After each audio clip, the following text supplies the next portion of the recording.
Now, obviously, you built this radio show, built it up big, going out on Fab Radio with Paul helping out. He's always around, Paul, isn't he? Nicest bloke you could ever meet. He really is genuinely a top geezer. And we started doing the television show here. And then you became the worst anti-Semite ever. Oh, yeah, overnight, The worst, because that Guardian article did. That was beautiful. Yeah. Now, I've got a question. Clearly, when you turn your mind to something, you're very good at it. Yeah. You are a brilliant presenter. Technically, content-wise, very how you put kind. it together. I've learned from some good people. You genuinely are a brilliant presenter. So you're very good when you decide to do something. But I have Jewish friends, you talk to me. I have friends in Israel, you talk to me. A Jewish accountant, you talk to me. Why are you so shit at being an anti-Semite? Why are you the shittest My Jewish anti-Semite? accountant as well, yeah. Because obviously I've bumped into people online who know that I know you, and they're like, why are you dealing Why with would you deal with him, anti-Semite? yeah. I'm like, well, explain yourselves to There me. isn't anything you can do about that, is there? No. I'll ask you, this is your show, I'll ask you, what can you do about it? My stance on Israel is well known to my listeners. I don't like Israel. And by Israel, I don't mean the people who live there, because I don't know them.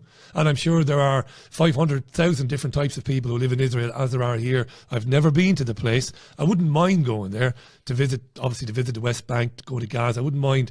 And I used to spend a lot of time on my Spanish radio show speaking to arch-Zionists living in the occupied territories who would argue with me. So for your friends who are listening tonight, my stance is very simple. This is where I am. I do not believe the state of Israel has any overarching or overriding right to exist, but it does. Tough shit, Paddy. I don't. I believe the treaties which gave rise to it, the Sykes-Picot Agreement and the Balfour Declaration, are illegal under international law. I am, you might say, incredibly one-sided on that. You see the Palestinians, you see what's happened to the Palestinians, you might say you turn a blind eye to things that are done to Jews and or to Israelis and what have you. Fair enough, you could talk about that stuff all day long. That's the beginning and the end of my alleged anti-Semitism. Yes, I have no time for Israel. Well, here's the thing. And I know a lot of Jews. And I know a lot of Jews who have no time for Israel. Yeah, but it doesn't matter, As though. well. Who cares about your opinion about a country? Of course it doesn't matter, yeah. It doesn't mean a fucking thing what you, me, or anybody else thinks about an entire country. It's irrelevant. I don't give a fuck about Israel, so it's fine. Yeah, you know, I've been there. It's very beautiful. I'm done. That's it. You know, the Palestinians, the Israelis, the people in Saudi. You know what? Fuck it. I haven't got the headspace. Yeah. I'll talk about it as we do, and quite often I'll take the side opposite to Of whatever course, anyone's which is talking good, to me which about. is what you should do anyway. I can't help it. Yeah. But I know when people have come to me going, the guy's an anti-Semite. I'm like, well, tell me why. I'm not going to name the names that I don't want to give. Some of them I don't. I mean, there's some people I like. Some of them I won't give them the fucking... We're talking national print media journalists, some of these people. Some of them. Yeah. And my own was like, well, he had Nick Collister on and said he did sterling work. I said, that's fucking disingenuous. I did a bad job with the Nick interview anyway. But... Wasn't a great interview. When you said, you know, you do important work, what everyone leaves out, you were solely talking about 7/7. 7/7. Yeah. Oh, yeah. The 7/7 bombings. Yeah. You weren't patting Nick on the back for being a fucking Holocaust. No, and I said 5 times in the interview that I disagreed with him. I talked about the Nuremberg. Basically called him mental at one point. I don't know if I called him mental because I like Nick. For people watching this who have no idea, Nick Collerstrom doesn't believe that Jews were gassed. He doesn't believe that. I suppose we live in a world now where you can't, on the one hand, say, I know a guy who says that the Jews weren't gassed, and I like him. I do like him. I do like Nick Collerstrom. Nick's a very eccentric bloke. He was kicked out of his university years ago. Nick Collerstrom doesn't believe the Jews were gassed, and he blames a lot of things on Jews that I don't think he should blame on Jews, full stop. Does he do that because he hates Jews? No, he does it because he believes it. And for me, that's the be-all and the end-all of it. And when I interviewed him to challenge that stuff and to disagree with him. And I did my job up to a point. The point where I stopped doing my job was I did give him an easy ride, which later on I didn't give the same easy ride to other people. And that's where some people get annoyed. I've spoken to Jewish people I know about that, and I've said, "What isn't the worst part about this? With journalists, yeah, you know as well as anyone, yeah, that no matter what someone believes, you can find yourself in a position where you're having a conversation, and you know what? They're all right to talk to. Yeah. You know, now, I've got a friend. He's been my friend longest of anybody, but he likes hunting. I think hunting is for You hate Neanderthal it. You morons. despise it, yeah. I don't see the point. If you've got to do it to eat, fine, go and kill whatever you can get your hands on, including humans. I don't care. You know, kill to eat, whatever. Zombie apocalypse. But he's still my best friend because although I'm completely opposed to that part of his life, that's not him. Yeah. Now, obviously, when you drop something nasty in that Holocaust denial or massive racism, it doesn't always cover their entire character. And this isn't a guy you have at your house every week and have dinner with and hang out. No. You talk to him on a show where if you're openly aggressive, you get no interview, like when I interviewed Tommy Robinson. Yeah. It's the right way to do it. I was on the phone to you, Richie, I don't know how to go about this. Do I go at him? Do I understand? In the end, you let it be. Now, I don't agree with Tommy Robinson at all, but you know what? He's to talk to. But your audience is not stupid. But not just that, to talk to. Yeah. He's all right. Absolutely, and I'm sure he is. Your audience isn't stupid. And we have to ask this question, I think, of ourselves. We're kind of being conditioned, or somebody or something wants to condition us to exile, ostracize, send to Coventry, whatever term you want to use, to completely get rid of people because of some opinion they might hold. And it doesn't have to be about the Holocaust or anything. It could be anything. It could be gender. Your thoughts on lockdown, whatever it is. That's right.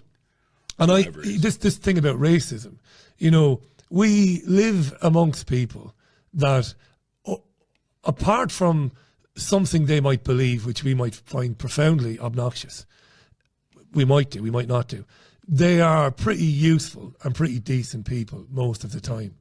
And I keep banging on about this. You know, I've written to the Jewish Chronicle and I've written to the Jerusalem Post, who've criticised me in the past. I've written very nice emails asking them to, you know, debate this. What do you want to do with people who say that it's a big lie that Jews were rounded up and interned and murdered in Germany?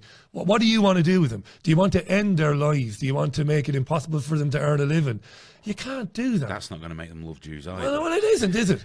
No, you've got to accept that these opinions are out there. Also, when you get a guy who, let's say, has that opinion, but otherwise he doesn't go out and spit on Jewish people, you know. He's not vandalising graves. If you ostracize these people, you turn them into those other people. Of course you do. Because the other guys are waiting there with their arms open going, did they call you that? That's so unfair. That's right. And that counts for a lot of stuff. They're monsters. Come here. That's right. And that's exactly what you do. And you know I'm a firm believer, you know, despite the fact I haven't been able to carry the promise through on every platform because life happens, any voice should be heard. Absolutely. No matter how horrific the opinion, hear it, listen to it, challenge it, argue with it, and let your listeners, because we've got to get away from this idea that everyone that listens to something is thick. They're not. It's a disgusting way to treat it. It's what TV does. Yeah.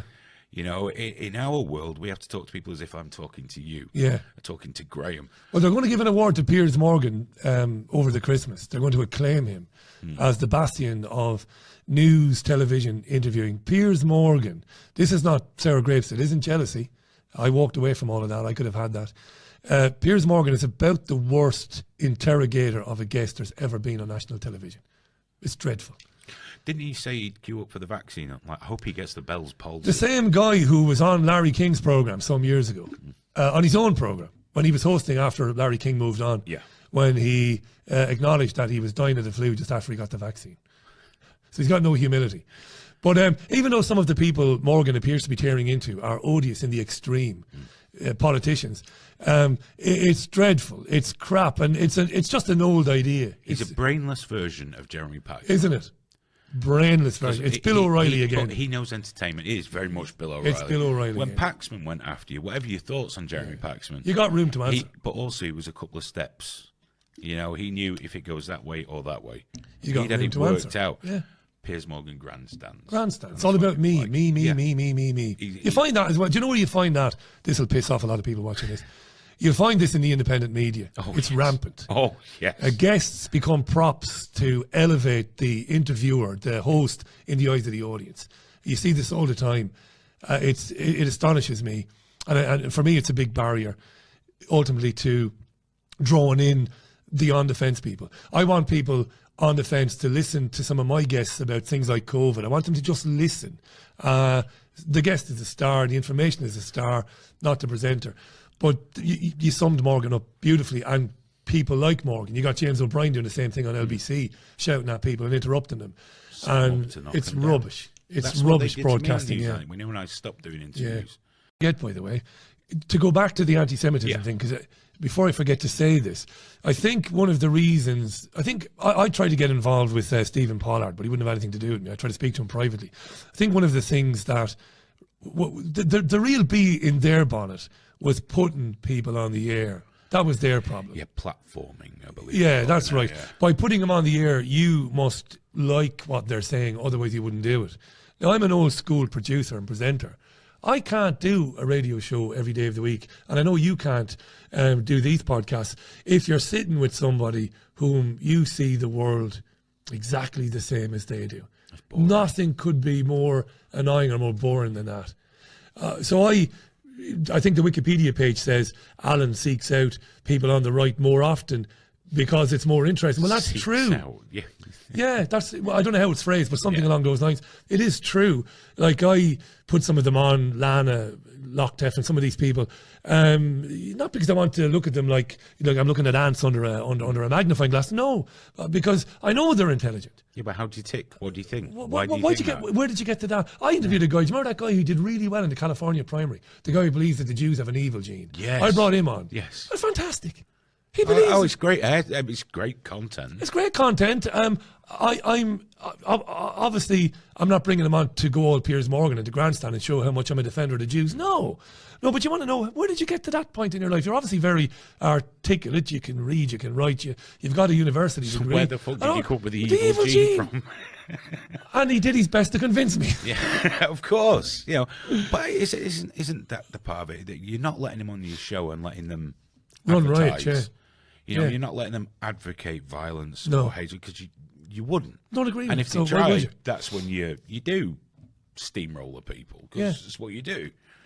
Because any guest that does, again, I'm going there, if they hand you the knife and show you the throat, and that's life.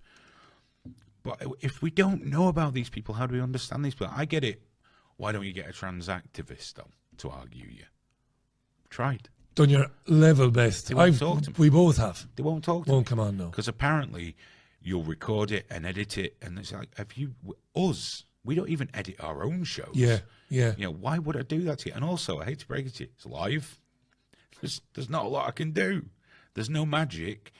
But so far, we've struggled, because I think they think they're just going to get lambasted. So I send them. We held a debate between Sarah Phillimore, who was a guest. Yeah, it was very good. And the trans activist, and I showed that I take myself out. Yeah. Completely. You were just there to make sure equal time. I will do that in a chat with you. No matter how much you email, no matter how many times you say, I swear to God, I'm going to be a gentleman. When I finish saying what I'm saying, I will let you say whatever you want. I've had it out with some of these. The likes of Stephen Pollard and these people, the campaign against anti-Semitism. Now, I loathe and detest the campaign against anti-Semitism for very good reasons. This Gideon Falter guy, this charity that shouldn't be a charity, I despise them. But again, I said to these people, listen, I'll give you all the time in the world. It doesn't matter how much you promise them. And then you know that they're dodgy, because you say to them, listen, if you come on my radio show and I go off like Pete Tong, if I go all Piers Morgan, I'm going to look like a fucking arsehole. And you then go and get to make a video. Look at this fucking skin-headed, racist Nazi bastard. But so they're not coming on. You talked there about the trans activists. A few weeks back, a gentleman reluctantly came on to speak to me. A black gentleman, former police officer, who blew the whistle on genuinely shitty, racist things that were happening when he was a police officer. I totally believed him. And he came on, and it was an interesting interview, but afterwards he was properly cheesed off, and a lot of his followers were really cheesed off, a lot of his black followers, because we brought it to the modern day, and he was telling me about racist things, and I was saying, well, no, those things could be interpreted differently. A lot of people got cheesed off because I'm supposed to accept, so if they say it's racist, well, it must be. This is a whole other area now that you're starting to get into. Well, not starting, you've been getting into this for a long time. This thing where if I believe something and I tell you, you have to accept it. You have to accept my lived experience. That's right. And I'm saying, well, no. And I kept challenging this guy about some of these things that were supposed to be racist. And I said, they're not racist. I don't believe they are necessarily, and I don't believe that the UK is institutionally racist. I don't believe it is. And I must send the usual text, send the usual email to say thanks very much for coming on and all of that. Not impressed. And I'm like, wow, if you can't stand up to the most gentlest of scrutiny, you know, and that's we're moving there, and this is going to become more and more visible. This you know, you're going to see it in the mainstream media. You're going to see presenters who won't go anywhere near it. Mother Nature kills more people. Well, she kills everyone. This is the other thing that's really important that I remember from the guy who's the public expert, health expert. He said, and this really got me, he said to anybody saying this vaccination is about trying to heal people, let me remember this exactly. For anybody believing that this vaccine is intended to heal people, know that trillions of pounds are being spent on its development, and yet malaria will kill millions and millions more, yet they do not put anywhere near the amount in actually saving the lives that will undoubtedly be caused by this disease. Well, something very similar from the statistics guy on Twitter. Oh, I love this. He's brilliant. Yeah, he's great. brilliant. I know him. 8,568,481 referrals for treatment have not been made. No, I know. 17% more likely to die of pancreatic cancer now. 8.5 million. And this isn't treatment. Well, get this. This happened 2 days ago. Some of them will be ingrown toenails, you know, but enough of those are going to be lung cancer. Right. Did you hear about the people being checked and they were told it was might be COVID and it's lung cancer? Yeah, exactly. It's so a woman horrifying. I've just dealt with, a husband whose wife, 4 children, she died of brain cancer. She didn't get treatment. So she got it withheld. But an example of how crazy these times are, my mum rang up the GP because she can't really hear at the moment. She needs her ears syringing, and they said, we're sorry, we can't. She went, why? Well, COVID. She went, okay. And they went, but you can come in and pay for it. Hey.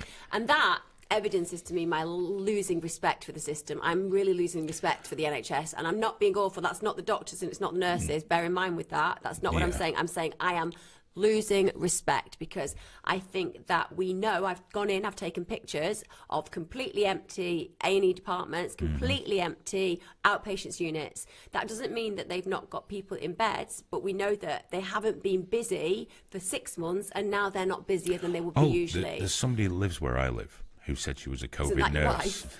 Not in my house. Where I live. In the area, on the estate. And that'll be good. Someone that lives where I live. Somebody that lives she hangs there. around the place. She's always there. I've seen it. Gives me things on my close to birthday. my child. Yeah. She has a name, Aidan. God damn it. We don't mention it though, do we? The name that's never spoken. Yeah, no, because can you imagine? But the woman that lives round the corner from my fucking house is a nurse, and she called herself a COVID ward nurse. And she was bollocking everyone on Facebook on the little guy. I joined the group to have a fight with everyone because my son got my son got in trouble with someone because him and his friend did the terrible crime of using a stick to knock crab apples out of a tree. I thought you were going to say like a stick to hit another child. I was going to go, I do think Aidan is a definite issue. No, it was crab apples out of a tree. Oh, did he make jam? No, but they did post his picture on a Facebook group. Oh, I hate that. And I had a very forthright discussion with these people. That's a violation. But she was like, I noticed the children were out playing. I walked during lockdown. Me and my son would go out, go for a walk. He'd be rolling, I hope so. blading, all these things, just out. Yeah. So he doesn't get afraid at the time. When it was at its peak, if you'd seen what I seen, you went, so what have you seen? The deaths from COVID. What do they look like? You wouldn't believe me. Oh, I might. Well, you don't need to. In other words, you're a fucking cleaner. You change the sheets in a fucking empty ward, and you're afraid. I get it. I think one of the things that you've got to think about as well, though, I was talking to an ICU consultant the other day, and obviously, pneumonia and like flu and any respiratory deaths are not nice, are they? Because it's like a choking to death, and not being able to breathe has got to be one of the most horrible things. I nearly died of flu in 2000, so I got a really bizarre influenza strain. I was in hospital for 3 weeks. I was in critical care for 3 days. I signed my death benefits form, so it was serious, right? Really serious. And now when anybody says they've got flu and they're stood in front of me, I want to hit them. I've only had flu once It's in my like, life. It's you not haven't that got good. flu because you can actually speak. Yeah. But obviously, back when this was happening, I imagine that any death is traumatic to see. But if you're an ITU nurse or doctor, you're a certain mindset. What they did was they redeployed a hell of a lot of people who might have been on orthopedics or pediatrics or And they were watching just people choke to enjoyed death. being with people. Right? So you can imagine you've never really gone into that situation. Maybe you've never worked in December or September or October as it starts to get busy. And all you're seeing is people coming in and 50% are dying. Because that's what you're seeing. And in hospitals where it was very busy, like you can't say that in somewhere like Portsmouth, had a very interesting conversation with somebody who got in touch with me and told me that he had life and death decisions to make over children and who got the ventilators. And then I've tracked back his hospital and it had less than 200 deaths. And also they'd all been over 60. But this is a doctor who was telling me this. So even propaganda there, I've taken pictures of it because I don't think the GMC should employ people who do those kind of things. But what I'm trying to get across there is you've got the wrong mindset to deal with that circumstance.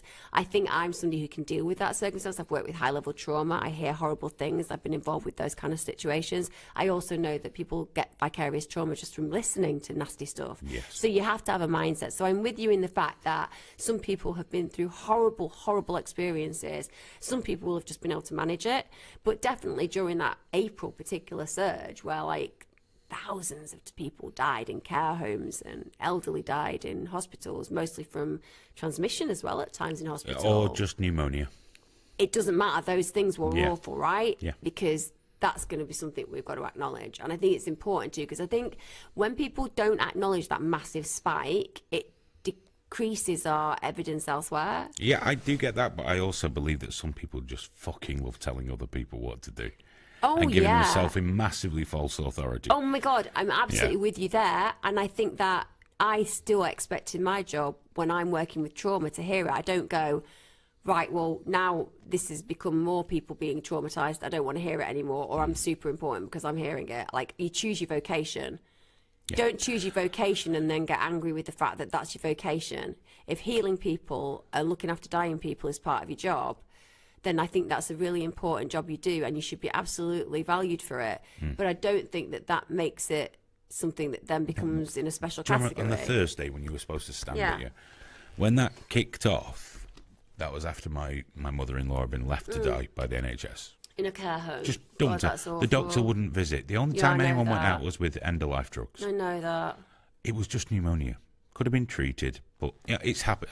We can't change it. But someone said, that's really awful to go through a death like that. It's fucking brutal. But one of the neighbours who was sheltering because his wife had cancer, so I'd nip for things for them sometimes, and he said, I'll see you at the door on Thursday. I said, no, you won't. Well, I said, well, they've just killed my mother-in-law. I wouldn't have done it anyway because it's not what I do, but I said, I'm not clapping for any of them. The heroes.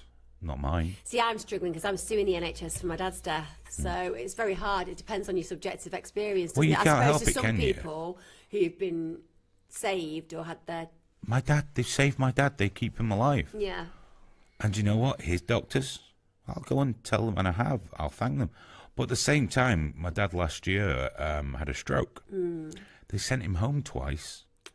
Sent him home once. I took him back, spent another whole day there. And they wanted to send him home again. And I kicked off. They kept him in. They found out he'd had a stroke. So, not my heroes. No. A good doctor you'll thank. And, a lot of them are selfless, incredibly hard-working people. Oh, God, yeah. That have to come across arrogant because otherwise they'd go insane. Yeah. But you know what? There's a lot of arseholes there as well. They're always in every job. Exactly. Self-important, pompous pricks who've revelled in the applause. And let's put another TikTok video. Do you know what? Don't put TikTok videos out. You're supposed to be overrun. I think that's one of the hard things as well, though, because that stuff, when you look at the people who are working in the intensive care units, they must have been having such an incredible. But don't do it in the hospital. It's a stupid fucking idea because it erodes any trust. That's what I'm saying. Yeah, exactly. That kind go of home and do it. Yeah. But we're all there going. Or in my case, on my street, someone had a fucking vuvuzela.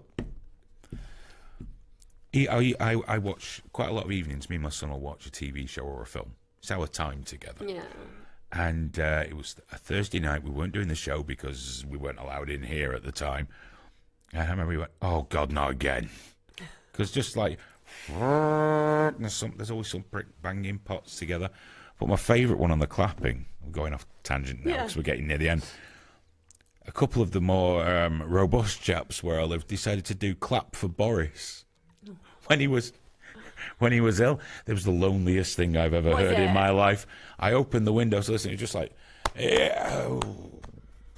But that's another thing that I don't process very effectively. The fact that we're being told that this vaccine, which is going to be a live vaccine, so that you can create antibodies. I have antibodies. I've had a blood test, and I apparently have had it, and I have antibodies, and I didn't even know. So there you go. There you go. 17 years for me. Thank you very much. I've got my certificate. So basically, one of the things that you see there is that why is he self-isolated? He had COVID. Yeah. So then he's got antibodies. Because he's been told to. But again, like, you either say that we're in a situation where a vaccine would work, meaning if your exposure triggered your antibodies, therefore providing you with immunity, you either have it, meaning that Boris is okay, or you don't have a vaccine that works because it can't work. So you're like, even isn't it ironic? That kind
Hello and welcome to Trigger Warning. We're back again.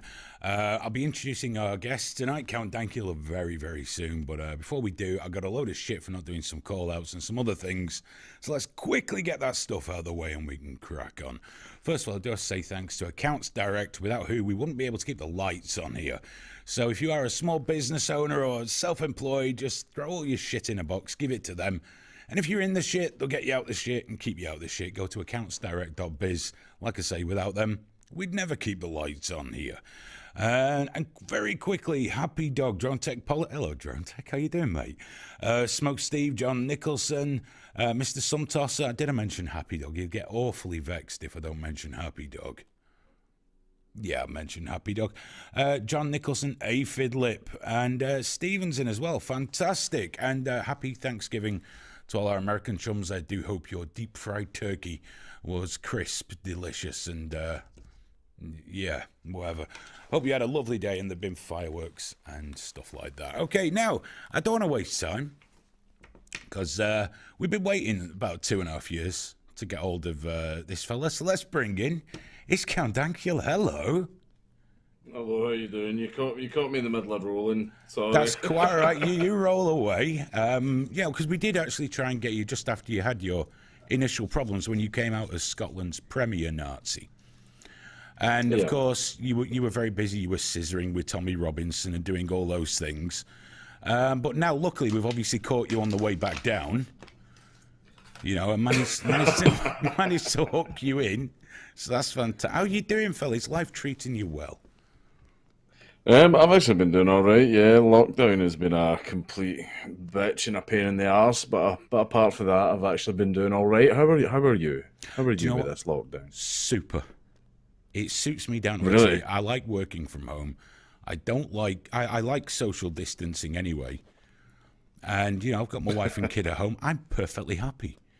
You know, yes, obviously, you know, the money worries, the stress, the dying relatives, things like that are a problem. But I find if you sail past the small shit, you're going to be all right. You've got a nipper on the way, don't you? Yeah, March.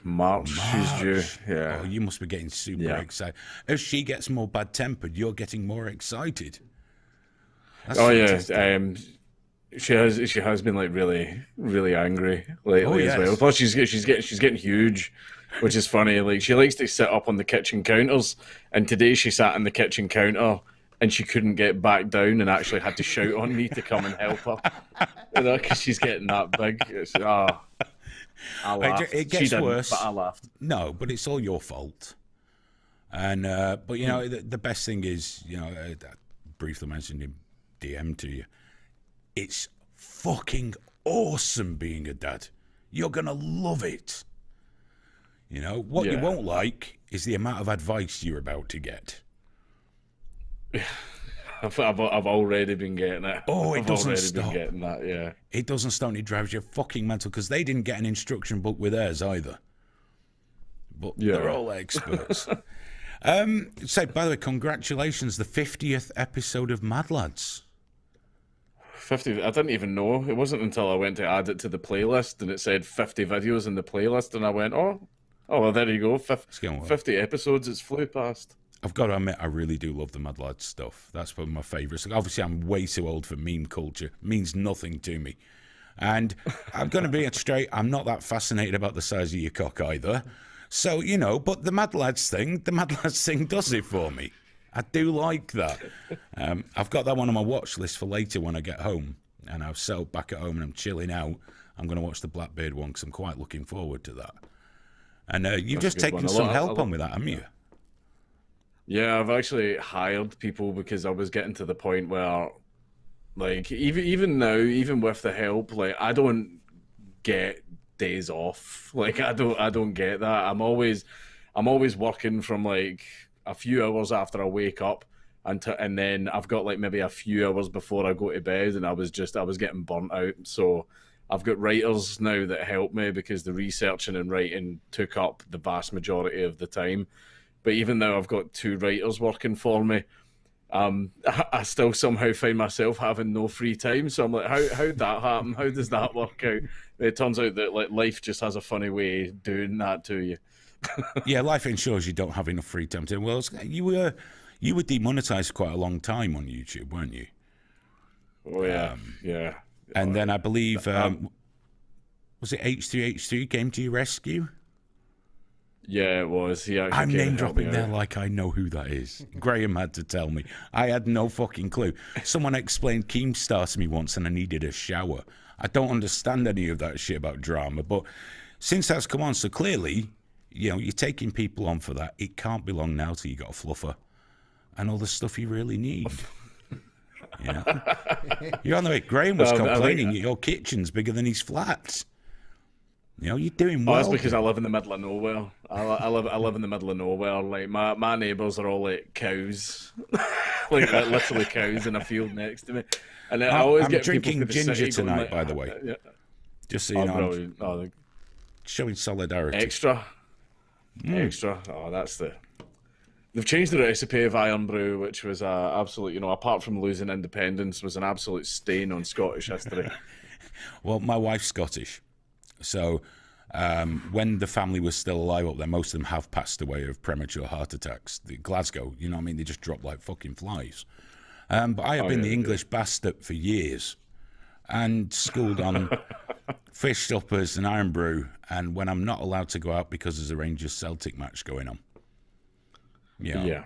Oh, and buying fags from the ice cream van. Yeah. That never gets old. Cultural traditions. Yeah, well, the ice cream vans back in the day used to sell a lot more than fags. Let me tell you. Is that why they all shot each other? Actually, yes. I mean, see if they I mean, everyone has this idea of the ice cream man of being this very friendly, lovely, happy person. But in Glasgow, if you're ice cream man has a lot of tattoos and a scar down the face, then he's probably the man you can buy drugs from too. Imagine that, a 99 and a wrap. That'd be fantastic. Down here, it's just Mr. Whippy. That's all we get. Do. Oh, that's honestly what they used to do. Like ice cream vans, like they would sometimes go out for an entire day and not sell a single ice cream. Honestly, I've no idea how they didn't get caught. Like I think this continued for about 20 years before the police went, "Why are we getting no dealers on the street, but everyone's still got drugs?" As the ding-a-ling-a-ling. I was going to say, I love the idea that you knew your dealer was on the way because you could hear the fucking blue Danube just coming down the street. That's how you signal to everyone without alerting the police. Like even police would go, "Oh, that's just the ice cream van," but what they don't know is there's probably about 3 kilograms of heroin on it. Like that. Oh shit! I thought I was being fancy buying like Lambert and Butler from it for my mother-in-law. Because I remember I went to the ice skate. They lived in Gathamlock on the scheme. Lovely place. Lovely people. Salt of the earth. But of course, I go to the ice cream van, and there's all kids around it. And me asking for cigarettes, it must have sounded with my accent like, "Oh, hello. I am English. Would you give me your finest cigarettes, please?" They followed me back to the fucking flat to make sure what was going on. The thing with Scotland, though, you had these lovely, drug delivery to your street with a musical accompaniment, deep fried goods, excellent fish. We invented Uber Eats, exactly, except it was Uber smack. Yeah, secular violence. You had it all going on. You were doing well. Apart from the independence thing, you were doing fantastic. Because you were having religious wars that didn't involve bombing, and that's always good because you only get hurt if you want to take part. That's beautiful. That's a beautiful thing. But of course, your new king and minister for justice and thought crime. I did want to talk to you about Humza Yousaf. How are you feeling about all this? He's a fascist. Like putting it down there. I mean, he's a member of a highly nationalistic party centered around a political, ethnic, or national identity. And he wants the government to have a lot of power over what people can and cannot say, and that's kind of fascist. I don't know. I just love getting to use their own language against them. I'm never going to turn down the opportunity to do that. But this man is a wannabe tyrant. That's all he is. He's trying to pass the Scottish hate crime bill, and he's being so schemy and seedy with the way he does it. Like, he's had to defend it in Parliament twice, and on both occasions he failed catastrophically. Like, I mean, see, when you're talking about taking away the human rights of 6 million people currently living in Scotland, you don't turn around and go, "But I get mean tweets. I get mean tweets, so fuck your rights." It's like that's not a good enough reason. And this is the thing, is like I'm not trying to blow my own horn or anything here, but I'm literally Scotland's biggest free speech advocate, right? And he has ignored me at every turn. He will not engage with me. He will not discuss it with me. And there's lots of other free speech associations that don't have reputations for being, edgy meme boys or anything like that, and he won't even speak to them. And that's the thing, is the only reason he's trying to defend it in Parliament is because he has to, right? But whenever it comes to actual proper debates with any free speech groups or advocacy outlets or anything, he refuses to speak to them, and I think it's because he knows he can't defend this bill. Oh, it's that, but also we do live in a time where if you believe in free speech, you are a Nazi. Now, I'm not a scholar on World War II, but I'm going to go out on a limb here, and I'm going to say that I don't believe the Nazis were all that big on free speech. I could be wrong. Not. That's the impression I get.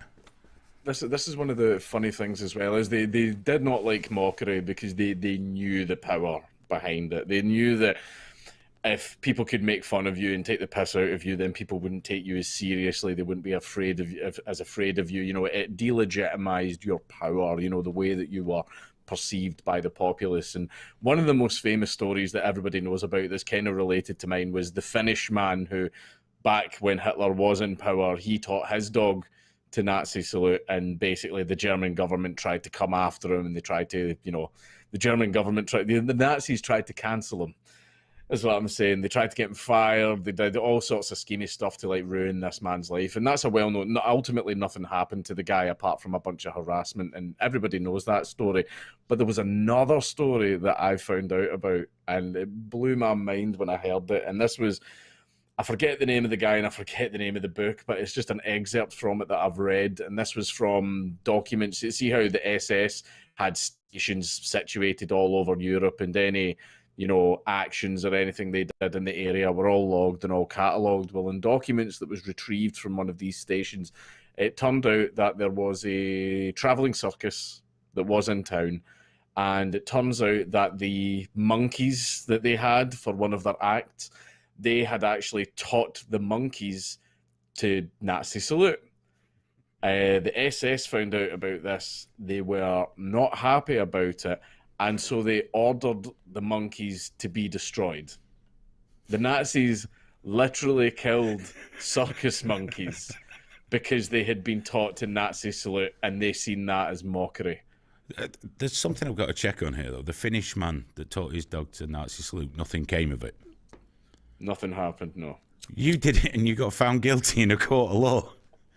After a 2-year trial and having my name dragged through the papers and everything. Well, yeah, that's the next thing I did want to get to. But so basically, the government up there treated you worse than the Nazis treated a Finnish man.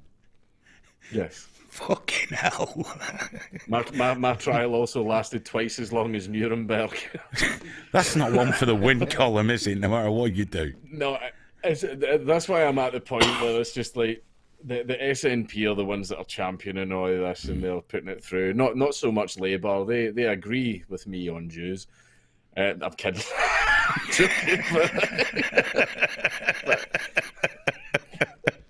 Can I just say, young Alex, clip that out. That's a clip on its own. We've got it. We've got it. That's what I don't get about this. You still think that they look good. Like this is the thing, is like, I've even the vast majority of people in the street that I meet, I would say the overwhelming majority of the population, like the most common opinion I get is people saying, I didn't like the joke, thought it was a crass joke, thought it was a very, very rude and offensive joke, but he should not have been arrested for telling that joke. And that is an absolutely fair opinion. I have no issue with that opinion.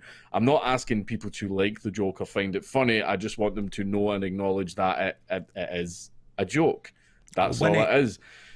When it happened, but like, obviously we're not going to rehash the whole thing, but just to give you something right along what you said, we spoke about it, and I think we were doing the Live Leak show back then. My take was, like, the guy's just done a bit of shit posting. He's made a joke. Yeah. And that's it. Now, in the building we're in, there's quite a lot of Jewish folks that work here. And on polling them, I could not find anyone that gave a fuck. Not that it was a bit offensive. Just like, oh, right, and? Why did he teach his dog to do that? Oh, because it was his girlfriend's favourite dog and he thought it'd be funny. He was just like, oh, fucking, oh. That's it. Yeah, that's where it ends for most people. So who did the one thing that was funny about it as well, this is the thing, is nobody actually made a complaint to the police. It seems that the press reporters kept reaching out to the police and basically trying to get comments from them. And I think it was the press instigating it that got me arrested, because the press knew there would be a story about it. And the reason I believe the press were colluding with the police is, in the days leading up to my arrest, like when all the stuff kicked off, I had a bunch of reporters in the street, but then things calmed down and there was nobody in the street for a good few days, nobody at all. But then when the police arrived to arrest me, there was reporters there waiting for them, which basically means that the police, either the reporters are psychic or the police tipped them off to where and when I was going to be arrested. And when the police do that, they're supposed to have a written record. They're supposed to be, I forget the name of the document, but any police liaisons or interactions with the press, they're supposed to be noted and they're supposed to be recorded. So no document exists of that. So the two explanations for that are either these reporters were psychic or the police broke the law. You see, well, the thing is, the press are, well, I don't have to tell you, but they are fucking arseholes. I won't go into the whole story. They desperately tried to get me fucking killed at one point back in history, but they couldn't find where I lived. But they tried, they got in the rough area and started printing that. They were going out the way for something to happen. They love a bit of that. Anyone that's awkward or, you know, that they don't like, well, I mean, yours, brilliant, arrested, whatever, convicted, fucking unreal, or dead. Dead is even better. And I often wonder, you know, like when you said like every time you've gone to get a job or something, it's just the offence culture pile in, you know, the fucking grief junkies to fuck everything up for you in your life. I wonder how much of that is random fucking balloons off the internet and how much of it's press generated. Genuinely. Like that's the thing is, after my experience, I view and literally everything I consume in the media, like from mainstream media, no matter what outlet it's from, like I take all of it with a grain of salt. Like whenever I'm not at the point anymore, whenever I read anything in the media, I'm like, yes, that's the absolute truth. Those are the facts. That's what's happening. Right. I take it as that's probably the gist of what is happening, but then the rest of it is just all lies. Like that's the way I see it now. I don't see any kind of media as a bastion of truth. You know, everybody's got their bias. Everybody's got their, they've all got their agenda and message that they want to push. So that's how I don't trust anything that I see in the media anymore. If I see any story, like especially after what happened to me, if I see any story, I take everything the media say with a pinch of salt now. Oh, you have to. Look at the stories they generate. They generate shit. They sit basically nowadays. Being a journalist involves waking up, scratching your balls, or lady balls. Got to be inclusive, right? Waking up, doing that, checking Twitter, looking for any post that has two sweaty inbreds complaining on it and going, today that is going to be the story. It was like the one where someone complained because on a shopping trolley, the picture on the handle was of a woman with her children. It was like two fucking lunatics on Twitter, one of whom probably had a beard, complaining about it. The press got hold of it and turned it into a story. And I was watching that happen, and I thought, I wonder how often this happens. Then you find 3 or 4 more.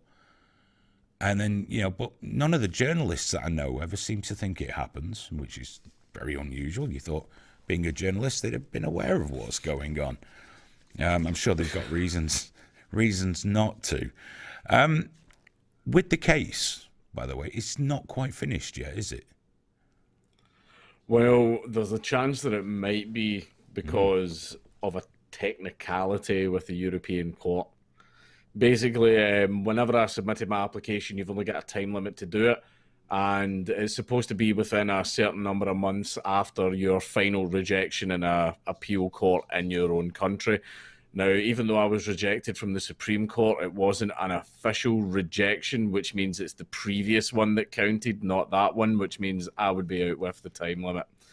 But I'm waiting to hear back more on that. So we're kind of like we filled out the application completely correctly, but it seems that there was a little legal loophole bit that we were not aware of that kind of got us screwed on that. I don't know. That's the gist that I know, but we don't know the full information on that yet, so I'm waiting until I hear more back before I make any kind of announcement. But yeah, that was get found guilty in court, took it to the Sheriff Appeals Court, which went so well that the judge that we appealed to threatened to have my lawyer arrested for doing his job. Yeah, we went to the High Court. They told us to bugger off. We went to the Supreme Court. They told us to bugger off. We did nobly efficuum that when I went in front of the 3 highest judges in the land, they told us to bugger off. So we tried to go to the European Court, and they've also told us to bugger off. But at least the Supreme Court, the European Court, did it on a technicality and not because there's people above them. Yeah, people above them pulling the strings because they really want this precedent to stay in law. It's fucking madness. If you could, because I noticed someone asked this in chat as well, and it's Danny. Everyone gets asked these sort of stupid fucking questions, but if you could go back, would you do it again or would you double down? I would double down. That's it. That's what I wanted to say. Yeah, that's what I wanted to hear. Because see, after it happened, see if you watch me doing interviews like and all that, you can tell like this is in probably about a month or two after the arrest. I'm really timid. Like my balls have been completely cut off. I'm being dead carefully what I say and who I speak to and all this stuff. But then it got to a point where I'm like, oh, maybe if I just bend the knee, everything will calm down and all that type of stuff. But it didn't. And then I ended up getting to the point where I'm just like, you know what, fuck you. I'm not. And that's how I'm at, like, see, when you've already been cancelled like 17 times, you're not really afraid of it anymore. And when you just kind of say what you want, and if you get reporters screaming at you, I'm like, what are you going to do? Or you're going to write another article calling me racist? Put it in the pile. What was the latest one? A yob. You're a yob, weren't you? They just outright called me racist. They just said like you're racist and everything, and that was the Daily Record as well. They just called me racist, like straight up. Racist yob. No fucking about now. No, just well, because what I like is not only did you come out of the I'm not bending the knee, you then threw on a suit, joined UKIP, and had a bit of a crack at that as well, which was most enjoyable. I'm going to be honest with you, because seeing you over in Europe gave me a giggle. I'm not going to lie, because Sargon looks like he belongs there. He does, doesn't he?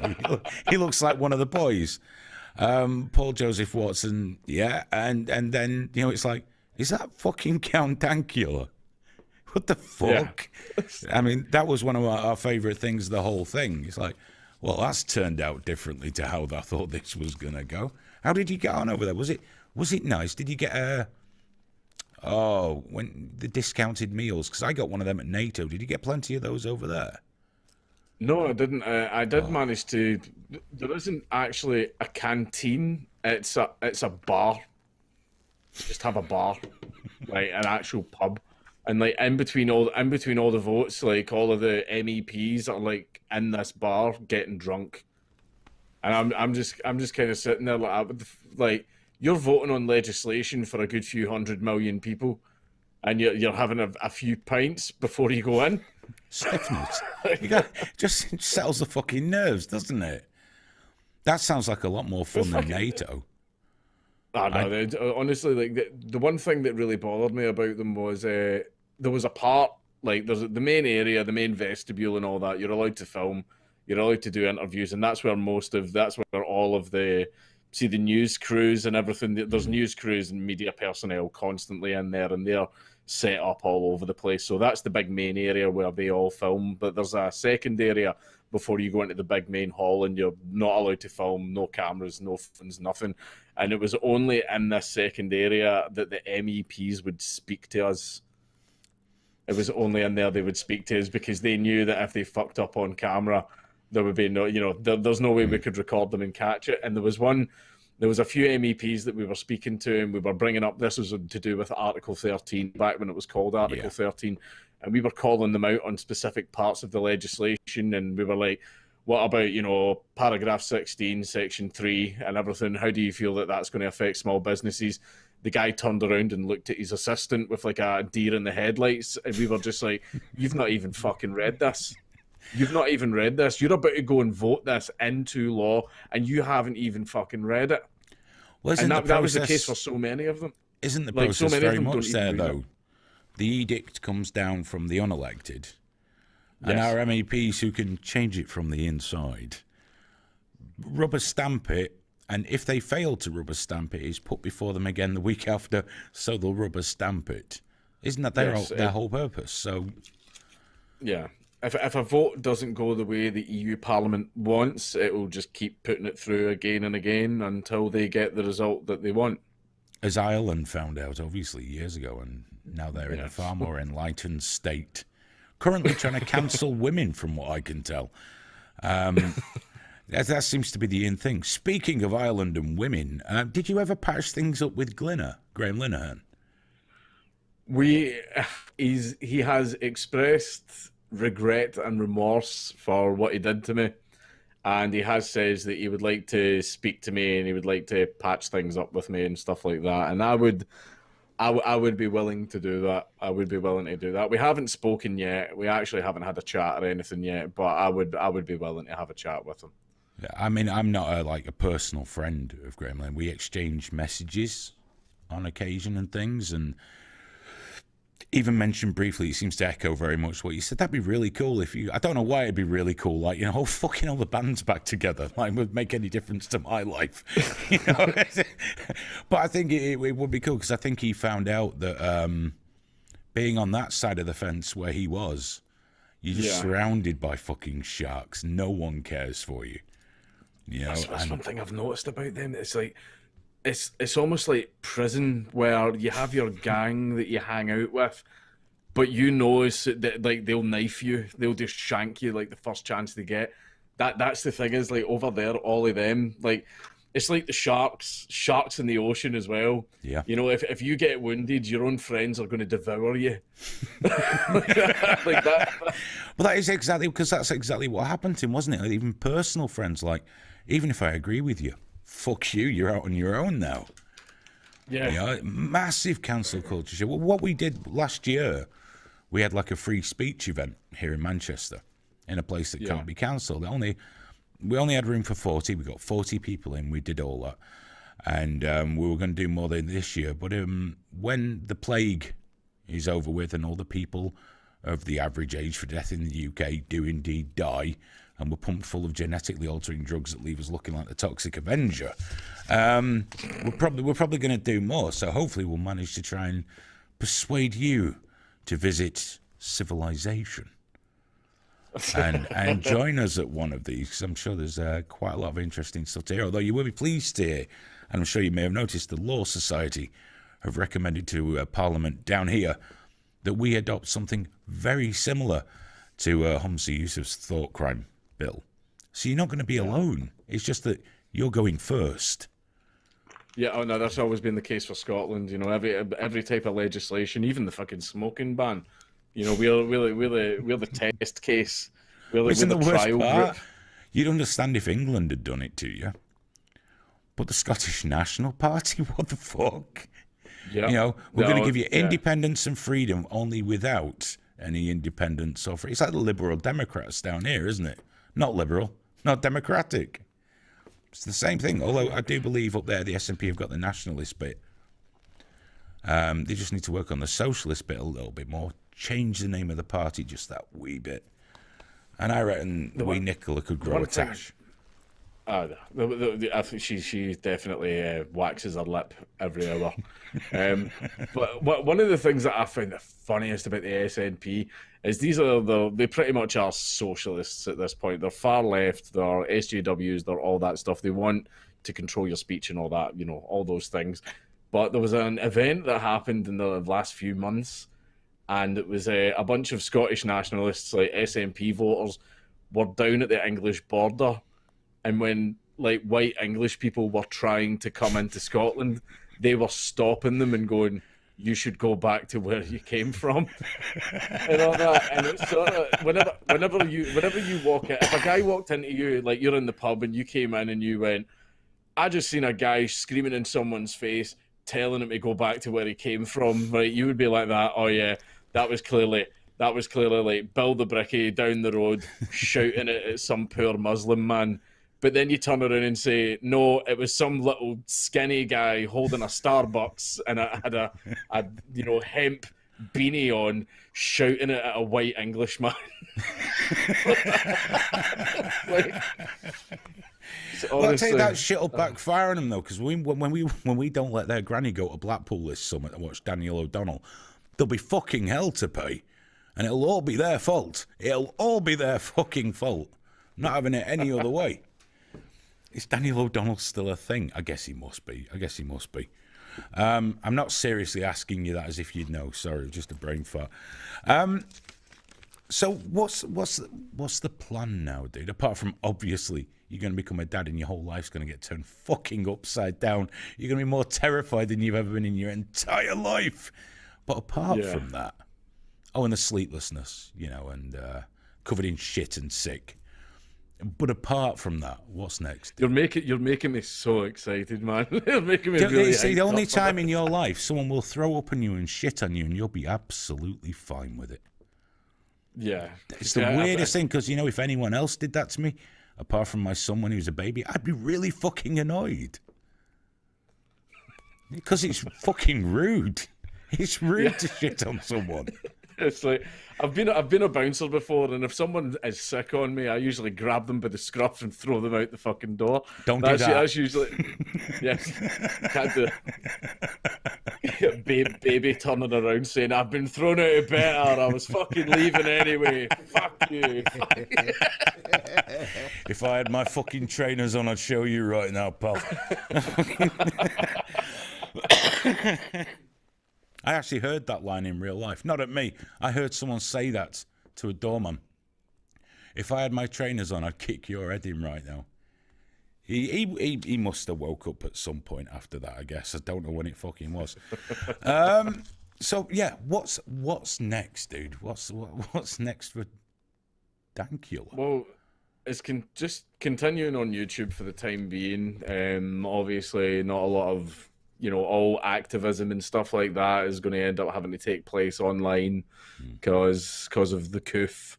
Nobody can actually do anything. But like, I'm dying to get back out and do live comedy and everything. And it's kind of like, you know, I've got loads and loads of material. I was supposed to be doing, like, I think about 3 or 4 dates this year. 2 of them were major events, and it's all been canned. And it's weird that once you start doing live comedy, you actually start to, like, usually you're dreading it. When the day approaches, you're like, oh, shit. Well, hopefully everything goes well. But now I'm missing it. Like, I miss doing my live events and everything. Like, I'm still enjoying my YouTube. I'm still enjoying the activism, but I want to be out there again. I want to be outside talking to real people again. But fucking China. It fucks it up for all of us, dude. Spiteful bastards. Just fucking spiteful. That's all it is. It's just while we're on the topic of China, how are you enjoying the US elections at the moment? How do you think that's going? Absolute shit show. It's just a hell of a shit show. Well, like, I honestly, I have no idea how it's going to go. I have no idea how it's going to go. Like, I know they're beginning, like, the transition of power and stuff like that, apparently, but then apparently there's also an investigation going into it and everything. Like, is it going to be Biden? Is it going to be Trump? I have absolutely no idea. I don't know. Like, if it's not Trump, then I'm going to be disappointed that we're not going to get 4 more years of crying. But and madness. Oh yeah, crying and madness. And like, I miss the days when everyone was like, Trump's going to put everyone into camps. He's going to put us all into camps and everything. And then that obviously never happened. There's not been any wars either. He's been very low on the war thing. But obviously the big rumour now is that he's going to have a pop at Iran just before he leaves, to ensure a nice smooth transition for Joe Biden. He's going to bomb Iran. And at first I was like, oh, it's all just bollocks. And then a story came out saying that the United Arab Emirates have banned visas for 13 Muslim countries aligned with Iran, including Pakistan, Turkey, and some other kind of stands that are out there. And I'm just thinking, what a fuck you that would be, wouldn't it? I'm just going to start a small war with Iran. And there you go, Mr. Biden. It's all yours, Mr. President. Okay. Is that the presidential, like, world leader equivalent of taking a shit on your desk before you leave? Clean it up.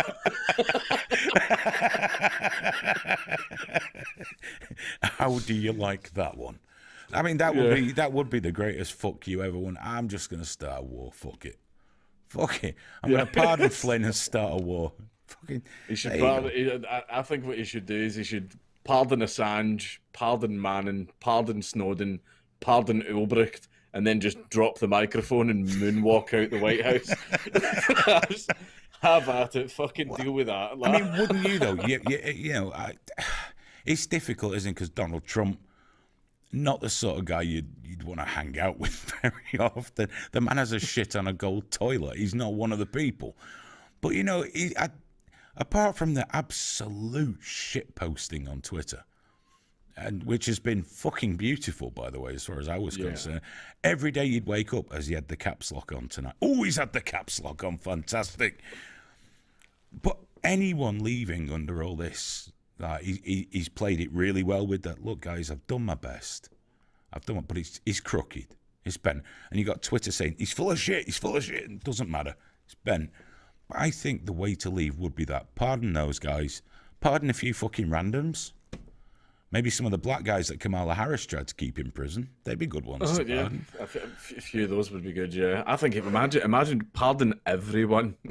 never mind a war with Iran. And man, he should do something like that. We'll tell you what, he's just going to work through the list just like that. We're going to start with the Unabomber. You know what? El Chapo, forgot about him. Yeah, he can go as well. That would be epic when I pardon all these, and that noise you can hear is the purge siren. Yeah. It's going to be very exciting. Oh, Bill Crosby. Pardon Bill Crosby. Oh, Bill Cosby. That'd be great. Oh, really publicly. Oh, sweet Jesus. I don't know how I feel about that one. Well, you got to take the rough with the smooth, fella. That's freedom for you. You can't stop just because he got a bit clever with his fucking medicines and shit a few years ago. Plus, he wouldn't be getting up to it now, would he? It's all right. I mean, Peter Sutcliffe missed the boat. Not that Trump could pardon him anyway. But have you noticed that everyone nowadays, you used to be able to joke about the Yorkshire Ripper as much as you wanted. As much as you wanted. Yeah. Now the cunt's dead. You can't say a fucking word. How dare you? It's not too fucking soon. It's been 40 fucking years. You know, but making jokes about him being dead? Just about anything to do with him. Anything. You're not supposed... That's it. You're not allowed. I mean, you make jokes about him being dead. Like, what respect does he need? He murdered like 15 women. Well, there's like have some respect for the dead. Well, he made a lot of dead. Well, he's gone to heaven now, hasn't he? Where he gets 72 prostitutes and a hammer. He's fucking sorted. But fucking Frankie Boyle used to joke about him. He wouldn't now, obviously, because you know that's not how it works with Frankie Boyle these days. Great disappointment to me, that boy. Great disappointment to me. I don't know what the hell happened. I have no idea. It's like I'll admit, see, one of the biggest inspirations for like my comedy, like the whole going on stage and not giving a fuck about what you say. Like a lot of that came from him. It came from people like him and like Jim Jeffries and stuff like that. And that's the thing that bothers me. A lot of people who inspired like my comedy completely 180'd on their ideals. They just like, and this is the thing, is I was talking about this just the other day, where these comedians are like really offensive. They have no filter. They say and do whatever they want on stage. They get really big. They get really popular. They get multi-million-pound contracts. And then when they've got obviously a big fat pension, a great big mansion, and all these other things, they then sit beside their pool and go drinking Cristal, going, I think offensive jokes are actually quite bad and we shouldn't do them anymore. Fuck you. You were making jokes about fucking kids with Downs last year, mate. Yeah, exactly. It's just hypocritical, but like that's the equivalent. Do you know what that's like?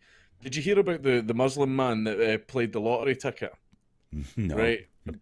He played the lottery ticket. This is a true story. He played the lottery. He fucking won. He won millions and millions. But the problem is that counts as gambling, and gambling under Islam is illegal. Yeah. So the Muslim community came out and went, that's terrible. That's shocking what you did. You know, you broke Islamic law. And the guy turned around and went, I'm sorry. I'll never do it again. Right? And that's what it feels like. It's the same where it's like, oh, I'm not going to do it again. And it's kind of like, yeah, after you're set up and sorted for life, but if anybody wants to get to the same position that you're in, you're going to attack them for it and go after them for it. Isn't that how everything works now, though? You've got like, in a complete, by the way, you talk about comedians getting famous and letting you down. And you mocked him before. Bill Cosby wouldn't let you down, dude. He wouldn't do a 180. He wouldn't do that shit. He'd take you to a party, show you a good time. Wouldn't let me down, but he'd let a few downers into my drink. Oh, Probably. yeah. Oh, yeah. You'd wake up feeling uncomfortable. But, I mean, this thing about, you know, ruining it for everyone. I nearly went so much for... why am I trying to behave with you on the fucking show? Like, last week we had the Emma Kenny, who does the psychology stuff for This Morning. And I behaved right up till the end when I talked about using bolt guns on paedophiles and then using them as fertilizer in the third world and for experimenting on, because purse in their eyes, rabbits can't tell you how it feels. Pedos could tell you. Yeah, fucking nips that, mate. Yeah. Brilliant. Thank you very much. Write it down. So I saved that for the end. I did well. The week before I did well. And tonight I'm like behaving. I don't know what the fuck's... It's really weird. But getting back completely to the point, that turning your back on everything that made you, isn't that we're seeing on a massive scale now with like Twitter and fucking Facebook run by the strangest looking motherfucker? What is happening to Mark Zuckerberg, dude? His inside is starting to show. I think he's a machine. Yeah, I think he's been replaced by a machine. Well, he's faulty though. The fucking eyebrows are falling out. I know. I have no idea what the hell is going on with him. It's so bloody weird. It's like looking at him. I don't know what it is. Even like the way he drank water, like at that hearing, he was like he had it explained to him. Like that, and I'm just like, you're not a person. It's like you're some machine or like ethereal being, like masquerading as a human. He just doesn't seem natural. Like you look at interviews with him, like way back when Facebook first started, and he's a little like university student, and he's got a bit of swagger and a bit of emotion like to him. But now, like, I don't know what the hell he is. I don't think it's him. I think he's been replaced. Oh, you thought they could have done better than that with their money, though. I mean, it's like last time I saw anything like that was at fucking Disney World in the Pirates of the Caribbean tour. The weirdest shit. It's like an animatronic for my kids, right? Fucking Rick Baker came out of retirement and made the motherfucker. But the water thing, I'm 100%, because I remember watching that thinking, that looks like someone's explained to him that people drink water. You know, someone just said, do you know people drink that? What is drinking? Well, you put it to your mouth and... There we go, I've done that now. It's just, he's a creepy... And then you got the guy from Twitter who looks like tall Tyrion Lannister. You know, with his big fucking tramp's beard now, and he does his yoga all day, and then... The whole thing... They're turning everything now, so they thrived on the open internet. And now that they have thrived, fuck you all. Yeah, it's like Jack from Twitter looks like a guy that sits on a street corner trying to convince you to join his religion, but he holds the services for his religion in the back of his van. Like that's what he looks like now. And it's just like these people are meant to be billionaires and they look like the elite and everything. And it's like if I saw Jack at a music festival, I'd be like that, right? You've got a lot of drugs on you. Like you're like give me your phone number, you know, I'll give you a call later, mate. But like but that's the thing is, I think Jack at Twitter now, this is the thing, like I know that in Facebook, Mark Zuckerberg he's the head honcho, he's built it that way so that nothing can happen without his say. So I think that Jack is, even though he's recognized as the captain of Twitter, it's everybody else is holding the wheel. Yeah. And it's mostly staff and advisors, and the problem is because they are in Silicon Valley, which is in that but very predominantly like left area of California. Heavy. Very soy heavy. Yeah. Drastic levels of soy detected in the atmosphere, but because that's the type of people that constantly get hired, that is what's bleeding into basically the terms of services of the company. I mean, if you've got a company and you're hiring the overwhelming majority of like far left people, then that's going to bleed into your company. I would love to hire a load of far left people. I'm going to be honest. I would fucking love an office full of them, and at the first town hall really get that fucking party started. Just really get it. See how fast you could get them to fucking pack up their shit and leave. Because is it Random House, the shit in the bed now because of Jordan Peterson's new book? Yeah. And I was reading the reason. Employees started crying. Oh, and they were going, but you know, he's transphobic. He's like, I don't know whether he is. And then it was, you know, he's like the ultimate white supremacist. He's like, oh, I'm not sure about that one. Yeah, that's right. I don't think Jordan Peterson's the ultimate much, you know, fucking. No, the reason it gets called transphobic is because he refused to use gender pronouns. You know, didn't even do that. They, them, them, zia. Yeah, no, he didn't. He didn't even refuse, did he? Because he said, "I'd use what anyone wanted. I just don't want to be compelled." Yeah, that was his issue, speech, and which is a lot better than my excuse for not using them because that's just fucking stupid. You are not them. I'm not referring to you as them or xi. I can't. No, I'm too old. I can't be doing with that shit now. And I get suspended. I was suspended 3 times in one day last week on Twitter, and YouTube demonetized us because I called Jessica Yaniv a fat nonce. But it's a fat nonce. So in you know when you put your appeal in. I put, in fairness, he is a fat nonce. I said, is it the fat bit or the nonce bit? And they just came back with appeal denied. Go figure. I think, yeah. We're never getting super chats back, Aidan. We keep saying I finally, after in January, I put another appeal in for the monetization. I finally heard back from someone on fucking Twitter about 2 weeks ago that went, right, I've had someone have a look. If you make the changes to your channel, you can apply again in 30 days. I went, what changes? And he was like, ha, ha, ha, ha. It's just fucking, that's it. Not even a clue. So it's like, I had to ring Graham up and go, dude, I don't think we're getting the super chats back, mate. But what else did you call a fat nonce? What do you call them? Overweight sex offender? Well, that's the thing. Is at least be honest about it. Like, just turn back and say, "Look, I know they are a fat nonce, but you can't say that." Yeah, if they just told me that, I'd respect just that. Be honest. But we now have a permanent warning for bullying and harassment for calling a fat nonce a fat nonce. And I mention this every 3 shows. To sue more people. Try to sue even more people now. Well, of course, it's that time of year. Needs extra money. Christmas is coming up. Yeah, fair enough. He's got to buy presents for all the young'uns he talks to on the internet, and it costs money. This shit costs money. Oh, I'm sorry, Graham. I'm sorry. No. I don't want to think about it, man. It's always the last bit of the interview. Something goes wrong. You need to cut me off before this bit, mate. Something clearly goes fucking wrong. There's still so much I wanted to talk to you about, but we are kind of butting up against it. I know you've had a busy day. You've had a busy day. Had a very busy day. But say it's been a fucking pleasure talking to you, dude.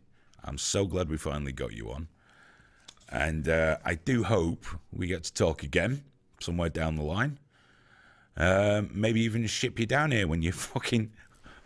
Once they get to the walking stage and you think, I can't wait to get out of this fucking house, we'll give you a shout. We'll send you a train ticket and pop on down to the studio and we'll do a thing. But most overall, Count Dankula, thank you so much.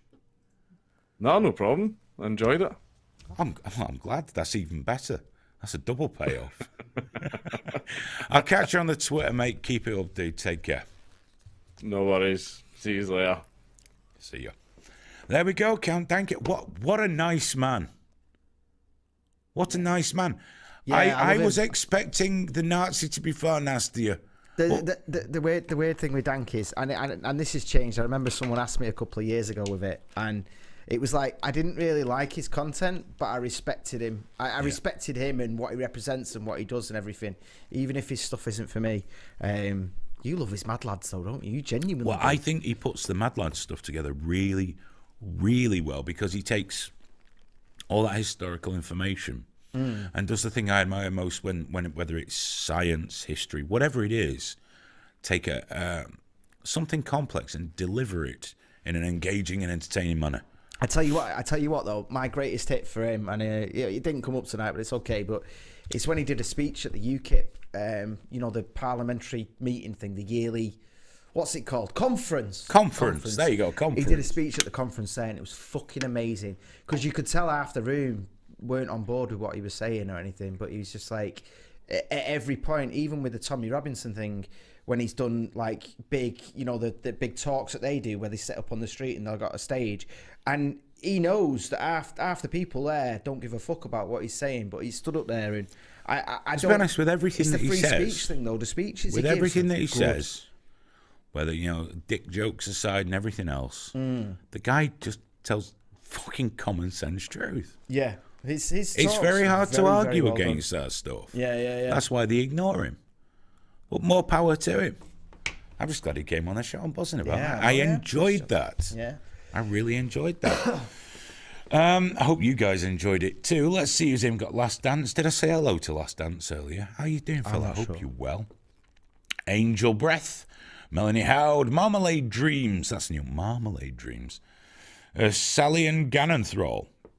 I've said that again without fucking it up. I'm getting pro at this shit. And everyone else, we said hello. But guys, I hope you enjoyed that. You know, I know I did. That was a good chat. Now, what's next? Next week on the show, because we've got interviews right up until our Christmas show. And I know some people have asked about the more monologue stuff and us just ripping off it. We're looking at doing something like that again and mixing it up a bit. But with the interviews, next week, Buck Angel is on the show. Buck's going to be a fucking great guest. There's a guy that's lived a life, possibly 2 or 3. So Buck Angel's going to be joining us next week. The week after that, live in this studio, is going to be Richie Allen. Now, we might start a bit earlier, because when Richie and I get to chatting, we do tend to get to chatting. But that's the week after. And then on the 17th of December, we've got a Christmas show. And on the Christmas show, just joining us, just for shits and giggles, Drone Tech's going to be with us. I believe Donovan, Crypt Daddy's going to be with us. And we'll try and get a couple of others. Well, yeah, I've been chatting with him. He's going to pop on as well. Are we going to get anyone from North America that's not like impaired in some way? No. Not a bit. I don't know anyone that's not impaired. Just the silly ones then, yeah. Yeah. I'm only saying that because I know he's watching. So that's going to be great. And we have got some guests. I don't want to mention them yet, but we're starting looking at some really cool ones for next year as well, actually. So we're going to give it the best. But I'm really looking forward to next week. Buck Angel will be great to talk to. Do Google him. And, of course, Richie Allen the week after. That'll be fucking awesome. That'll be awesome. Because I don't want to talk too much COVID and shit like that with Richie. There's a million things to talk to Richie about. Perhaps about Richie. That would be kind of cool, wouldn't it? That'd make a nice change. That'd make a very nice change. What really freaks me out when we have a guest on via remote, I can see this, you guys can't, is it stops on the screen they're at, and he looks very happy. Just like, no, Alan, I'm not planning on talking to Nick Griffin. Remember, on Saturday, Smoke Steve hosts the International Pub on this channel. I popped in last week. You should pop in this week. Just go in, have a couple of drinks. It's from 11 p.m. UK time, or whatever time that might be in whatever colonial shithole you're in. You look confused. Was I there this Saturday? Yeah. You were really drunk. Yeah, I don't remember. I had really expensive gin, and it just went down a tree. Yes, I saw it coming as well. I was watching the eyes. Yeah. You go red, you get a bit angry, loudy. Yeah, you and said then you then fade you were away. like, Saturday, I was like, was I even there? Oh, yeah, you were there. Oh, fucking Soph came on, didn't she, slagging me off? No, she wasn't slagging you off. Was she not? No. Oh, it's all slowly forming in my head again. No, she wasn't slagging you off. She was being very nice. See you Saturday, everyone. So yeah, that's on Saturday, the International Pub with Smoke Steve. Make sure you get yourself in there. I don't think I'm going to be able to start any of the new stuff before New Year, but remember, Saturday Smoke Steve, next Thursday, Buck Angel, be here, 10 o'clock UK time. Until then, have a time, I guess. Have fun. And again, happy Thanksgiving, guys. Take care. Bye-bye.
Hello. Hopefully you can hear me this time. Welcome to Trigger Warning special show tonight. But before I start, I'm going to say everything again that I said before. Tonight's show has been brought with accountsdirect.biz. Accountants on your side, they're one of the biggest reasons we can keep the lights on here and do everything. Basically, if you've got a small, medium business, it's brilliant. Just throw all your shit in a box, get it off to them, and they'll take care of you. And if you're in the shit, they'll get you out the shit and keep you out the shit, which is perfect. What more could you want? So that's www.accountsdirect.biz. And also, if you'd like to help support Trigger Warning, do go to patreon.com/triggerwarningtv and become a patron, which guarantees your place in heaven. We've got a very special guest with us tonight. Is of course Mr. Richie Allen. How are you doing? I'm doing great. I think we're live now. We're live. We're now, live. Got green bars. You've got green bars. Thanks bars. For letting me back on the telly. It's a pleasure to have you here, mate. I was stuck in a room somewhere with Jim Davison and the green room. The green room, and I'm back. It's great to see you. Back in the building. And the setup is absolutely amazing. Of course, we go way back. Yes. We've been doing telly for years. Yes, seasoned professionals. The two Ronnies. Those shows are still on YouTube. If anybody they are, and they still do go and watch them on Richie's channel. Is it interesting that somebody did that? Somebody's fucking with us, Richie. You know, half of my listeners believe that. That's what it is. It's because you know this never happens, but now that you've come on, the man's onto us, dude. Yeah. Oh, I wasn't going to come to that quite so soon, but sorry, guys. By the way, there's something. We're back, but we're back. There's nothing else. It's all working fine now. In case you didn't notice by Richie's accent, you were born in a small island off the coast of England. A small island off the coast. No, a small island even off the coast of America, off America's east coast. Yeah, Ireland. Yeah, so, place called Waterford. Yeah, Ireland's oldest city. Right. And a beautiful place, Port Lorga. And would you believe, it's amazing you bringing up Waterford. Our hurlers, we play a sport called hurling. You've seen hurling. We've made it to the All-Ireland hurling final this year, which will take place in Croke Park on Sunday. Oh. It's a summer sport, but of course with COVID and all that garbage. So I would imagine the atmosphere in the city is quite excited. We last got to the final a couple of years ago. We haven't won it since the 1950s. A lot of excitement. Great city. But I've not been home for a long time. I spent a lot